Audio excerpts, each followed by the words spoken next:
Desligue o ruído e conecte-se aos factos. Temos 10 estadias num dos hotéis de luxo Alma Lusa na Comporta. 2 adultos, 2 noites.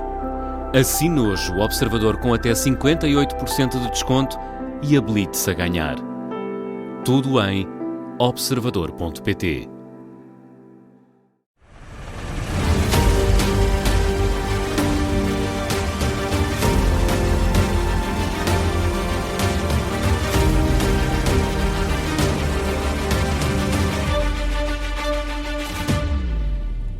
Onde para o caso, na Rádio Observador, hoje recordamos a história do soldado português que morreu em combate na guerra na Ucrânia. Foi há praticamente um ano que o Ministério dos Negócios Estrangeiros avançou a notícia da morte de Jerónimo Guerreiro, de apenas 23 anos.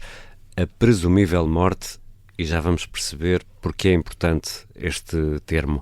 Mas na altura foram admitidas dificuldades para recuperar o corpo. Vamos, neste episódio, tentar perceber em que ponto está este processo e esta história com a jornalista Teresa Freire.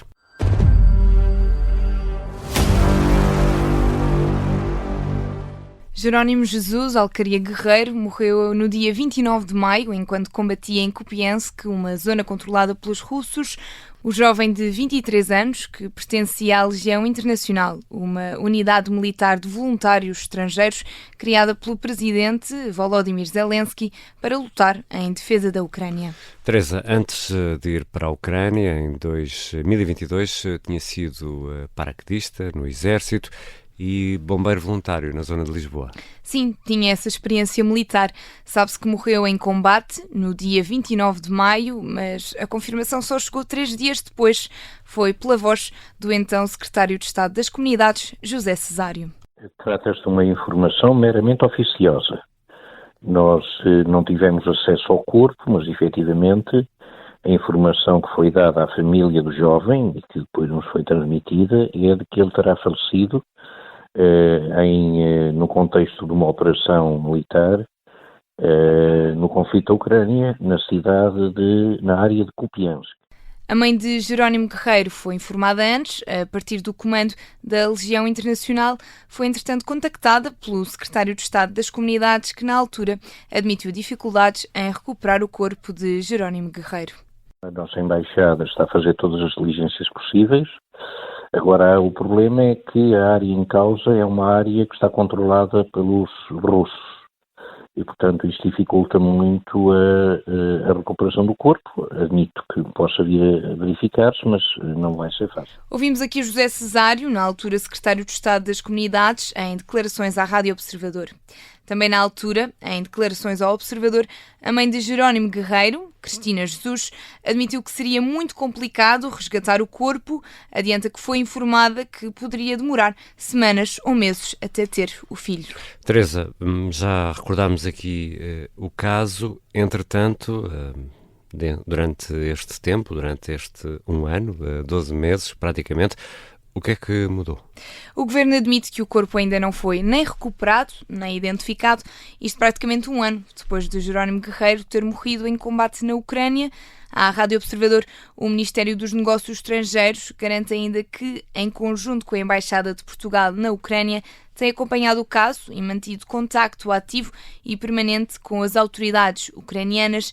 O Ministério de Paulo Rangel afirma que continua a desenvolver todos os esforços que estão ao alcance das autoridades portuguesas. E em relação à família, Teresa, o que diz a família? O Ministério dos Negócios Estrangeiros afirma que a Embaixada de Portugal em Kiev tem garantido todo o apoio possível à família, a quem foi sugerido o contacto com uma fundação americana que é especializada no apoio jurídico a familiares de pessoas desaparecidas em combate. Mas falaste com a família? A família confirma essa declaração oficial? Na verdade, desmente. Falámos com a mãe, Cristina Jesus, que fala de mentiras. Afirma que há 9 meses que não é contactada pelas autoridades portuguesas. Diz que telefonou para a Embaixada de Portugal na Ucrânia e, estou a citar, disseram que iam ver e não me disseram mais nada. Não quis gravar connosco. Cristina Jesus não quis gravar connosco, disse também que passa a vida a mandar mensagens para a Legião Internacional e que continua sem informações. Revela também à Rádio Observador que pediu ajuda à Presidência da República, mas mais uma vez queixa-se de falta de resposta.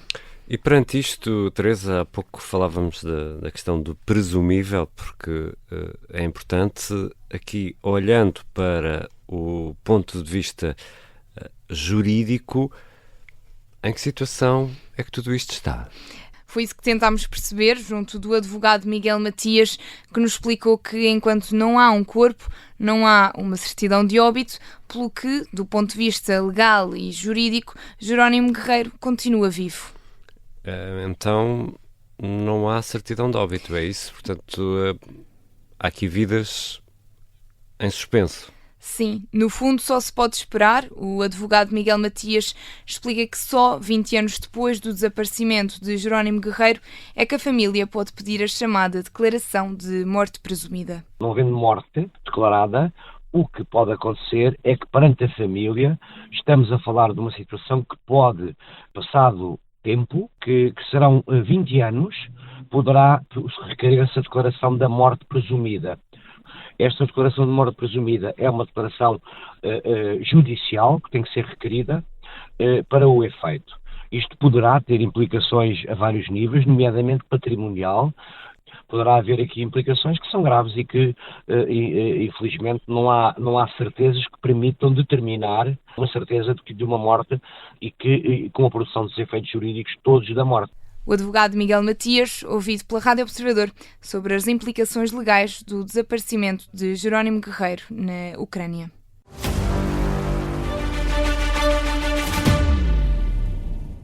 E para nos ajudar a perceber melhor as implicações deste Onde Para o Caso, é nosso convidado Rui Vilar, especialista em defesa, também habitual comentador do Gabinete de Guerra aqui na Rádio Observador. Bem-vindo, Rui Vilar. Rui Vilar, Jerónimo Guerreiro morreu em combate há praticamente um ano. Vai ser possível recuperar o corpo? Boa tarde aos dois. A esperança que todos temos é que seja possível recuperar esse corpo, mas temos que ter em conta que é uma situação de grande complexidade e de muita dureza, principalmente para a família do soldado, porque este combatia em circunstâncias especiais, nomeadamente como voluntário. O seu desaparecimento, uma vez que o estatuto dele neste momento é desaparecido, é num território que ainda hoje está com grandes combates entre as forças russas e ucranianas, mas com um grande controle por parte da Rússia, e, portanto, uma zona onde o Comitê Internacional da Cruz Vermelha não lhe é permitido o acesso.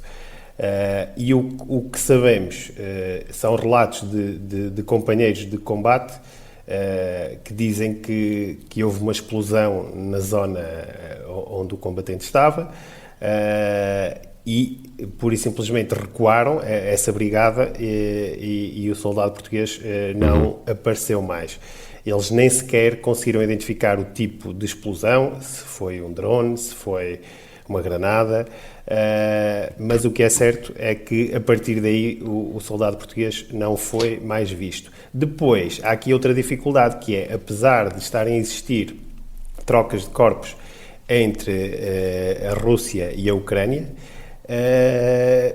é muito difícil depois e é muito demorada e longo o processo de identificação desses corpos. Portanto, ainda há poucos dias tivemos uma troca de milhares de corpos, portanto...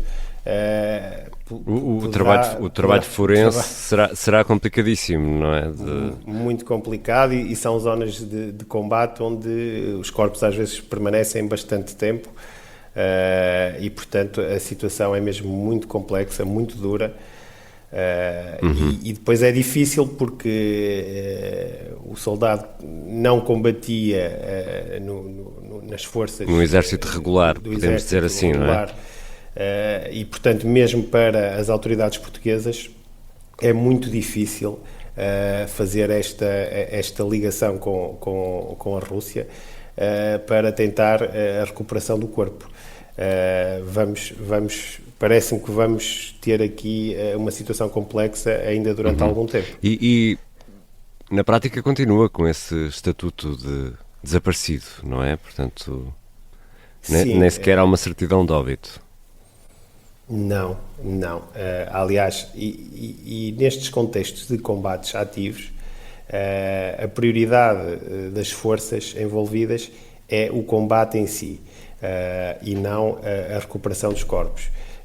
Sabemos que no direito internacional há essa obrigação e esse dever, e tem existido, como disse há pouco, algumas trocas de corpos, mas sabemos que a prioridade da Rússia neste momento é o combate no terreno e não a recuperação e entrega de corpos. Depois, tratava-se de uma brigada de estrangeiros, portanto, também dos dados que temos tido do conflito entre a Ucrânia e a Rússia, é que os russos normalmente também, de certa forma, priorizam a entrega de soldados ucranianos e, de certa forma, protelam aqueles que são estrangeiros. Portanto, é mesmo uma situação bastante dura e desagradável. E, portanto, a Cruz Vermelha tem aqui um papel importante, mas precisa de segurança no terreno para atuar, é isso? Sim, precisa de segurança e apesar de ter um papel imparcial e de ser muito importante neste tipo de conflitos, só entra no terreno com a autorização das partes envolvidas.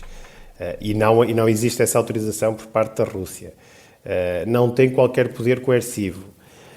E, portanto, sendo o acesso negado, a Cruz Vermelha não pode acessar ao terreno, portanto, só pode continuar a tentar pelas vias diplomáticas. Depois, as vias diplomáticas nestes conflitos também são várias. Há as oficiais, no caso do Ministério dos Negócios Estrangeiros português, que sabemos que está, desde o início, em conversações com as duas partes, mas principalmente também com o lado ucraniano, mas depois no terreno também há muitas conversas informais entre as partes, e por isso é que é importante sabermos que quer a Cruz Vermelha, quer a Ucrânia está empenhada na recuperação desse corpo. E também sabemos que o Estado português, desde o início, tem acompanhado e tem feito essa pressão junto das autoridades na tentativa de recuperar o corpo que é expectável que tenha acontecido o maior infortúnio, mas de qualquer das formas, neste momento, o estatuto oficial é como desaparecido. Rui Vilar, muito obrigado pela sua disponibilidade para nos ajudar também aqui a compreender melhor esta situação neste episódio do Onde Para o Caso, que é da responsabilidade da jornalista Teresa Freire. Na próxima semana estamos de regresso com um outro caso.